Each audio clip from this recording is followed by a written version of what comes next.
Saudara-saudariku yang terkasih dalam Tuhan kita Yesus Kristus, hari ini kita mempunyai dasar pengharapan. Dasar pengharapan itu mula-mula ditumbuhkan oleh iman kepada Allah. Namun tentu kita tidak akan pernah tahu siapa itu Allah bagi kita jika tidak ada yang mengawalinya.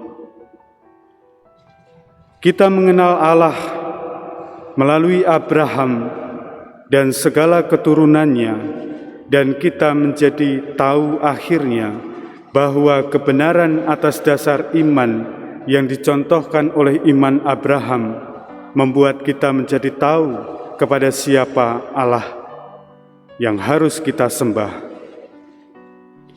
Maka berdasarkan kebenaran tersebut, iman kita akan Allah menjadi sesuatu yang penting di dalam hidup kita. Dan kebenaran yang berdasarkan iman itu menjadikan orang beriman memiliki kasih karunia.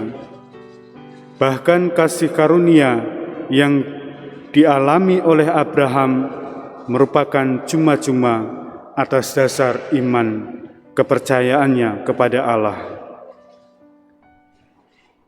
Apabila kita melihat Allah yang diimani oleh Abraham, bahwa nantinya Abraham akan ditetapkan menjadi banyak bangsa, bapa bagi segala bangsa, dan Abraham memilih menetapkan kepada Allah itulah Abraham percaya.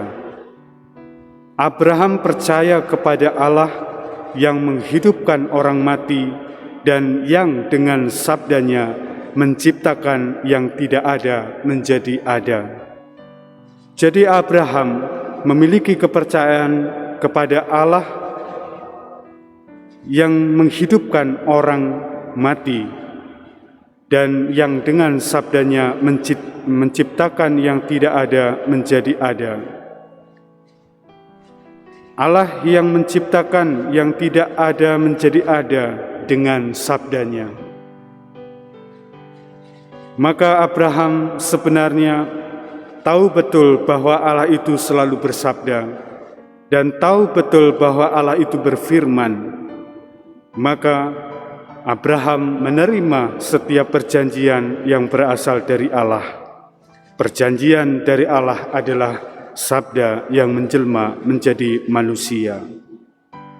Dan sabda yang dipercaya oleh Abraham pun juga menjadi ketetapan bagi imannya untuk tetap percaya kepada Allah. Maka bagi kita pun juga percaya kepada Allah yang menghidupkan orang mati dan yang dengan sabdanya menciptakan yang tidak ada menjadi ada.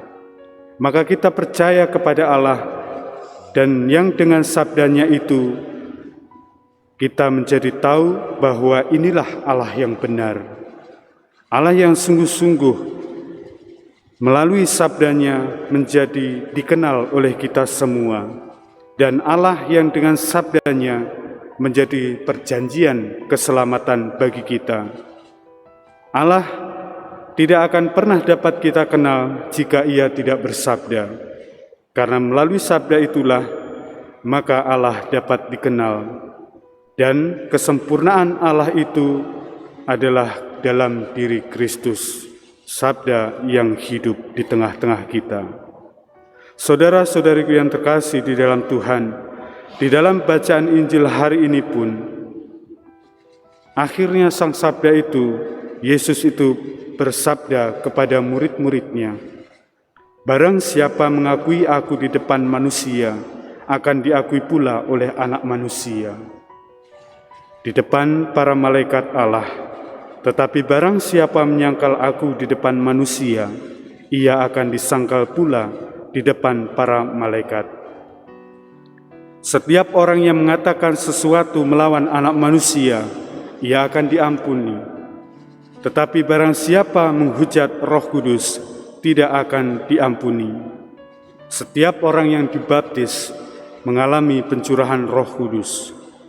Setiap dari mereka mendengarkan Roh Kudus, dan kita senantiasa diajak serta untuk mendengarkan Roh Kudus agar kita mempunyai peran yang sama sebagai orang-orang pilihan, orang-orang yang tahu akan janji keselamatan, dan orang-orang yang menjalankan iman dengan perbuatan. Maka kita pun juga oleh Kristus dinyatakan, janganlah khawatir dirimu apabila dihadapkan dengan berbagai macam permasalahan, dengan berbagai macam hal-hal yang dapat membuat kita khawatir. Dan saat itulah Roh Kudus akan mengajarkan kepada kita apa yang harus kita katakan. Artinya Kristus tetap menyertai kita dalam Roh Kudus senantiasa hadir demi keselamatan, demi kita yang mengikat diri dalam perjanjian itu. Semoga iman Abraham menjadi teladan bagi kita untuk mengimani Allah dalam sabdanya, yaitu Yesus Kristus. Tuhan memberkati.